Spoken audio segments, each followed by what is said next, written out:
विपरीत परिस्थितियों में से भी ढूंढ लेंगे हम अवसर अगर, तो फिर मुश्किल ना होगी मंजिल की कोई भी डगर।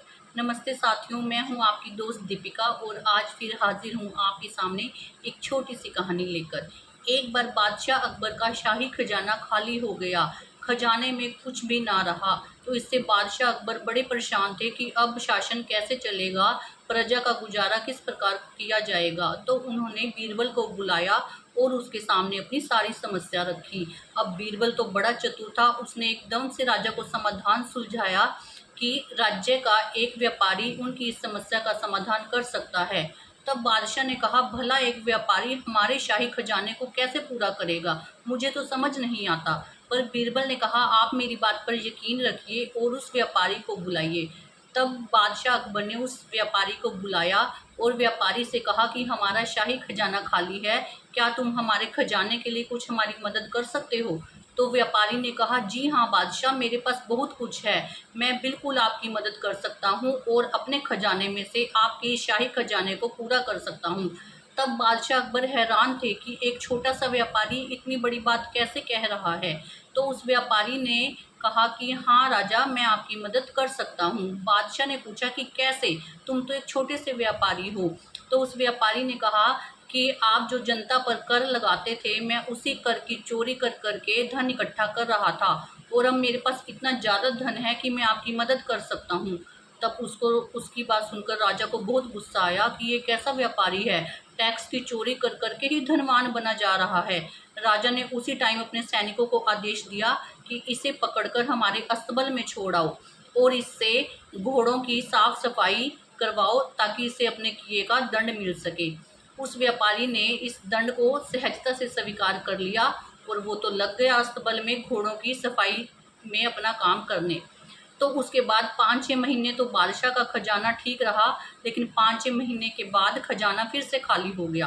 तो राजा ने बुलाया फिर से बीरबल को कि बीरबल, समस्या तो फिर खड़ी हो गई, अब क्या किया जाए। बीरबल ने फिर वही कहा कि अस्तबल में काम करने वाले उसी व्यापारी को बुलाया जाए, वही समस्या का समाधान सुलझाएगा। बादशाह ने सोचा मन में कि ये बीरबल पागल हो गया है, जो अस्तबल में रहकर घोड़ों की गंदगी साफ कर रहा है वो खजाने को पूरी करेगा। तब उसने फिर से उस व्यापारी को बीरबल के कहने पर बुलाया। राजा ने पूछा व्यापारी से कि मेरा खजाना फिर से खाली हो गया है, क्या तुम मेरी मदद कर सकते हो। तो व्यापारी ने खुश होकर कहा, अरे हाँ हाँ, पहले जितना था मेरे पास अब तो उससे भी ज़्यादा आ गया है, आपने जितना लेना है ले लो। तो राजा बड़ा हैरान हुआ कि घोड़ों की गंदगी साफ करते हुए उस गंदगी में से तुम्हें क्या खजाना मिला है। तो उसने कहा कि हे राजा, तुम्हारे जितने भी सैनिक हैं, वहाँ पर सेनापति हैं या अस्तबल में जो लोग काम करते हैं, वे सब भ्रष्टाचारी हैं। मैंने उन्हें धमकी दी कि अगर वो मुझे अपने पैसों में से पैसे नहीं देंगे तो मैं उनकी सारी पोल राजा के सामने खोल दूंगा। तो उन सब सैनिकों ने, सेनापतियों ने और अस्तबल में काम करने वाले लोगों ने मुझे जो पैसे दिए, उससे मेरे पास इतना धन इकट्ठा हो गया कि मैं फिर से आपका शाही खजाना भर सकता हूँ। राजा को फिर बहुत ही ज़्यादा गुस्सा आया। इस बार तो राजा सहन ही नहीं कर पाया और राजा ने कहा, अब इस व्यापारी को जहाज़ों वाले स्थान पर भेज दो और अब ये उन जहाज़ों को ही गिनेगा। तब उस व्यापारी को राजा के जहाज वाले स्थान पर भेजा गया और वो जहाज गिनने लगा। अब 6 महीने तक तो राजा की स्थिति बहुत अच्छी रही, लेकिन 6 महीने बाद उसकी दुर्गति होने लगी कि खजाना खाली हो गया। अकबर ने बीरबल के कहने पर फिर से व्यापारी को बुलाया।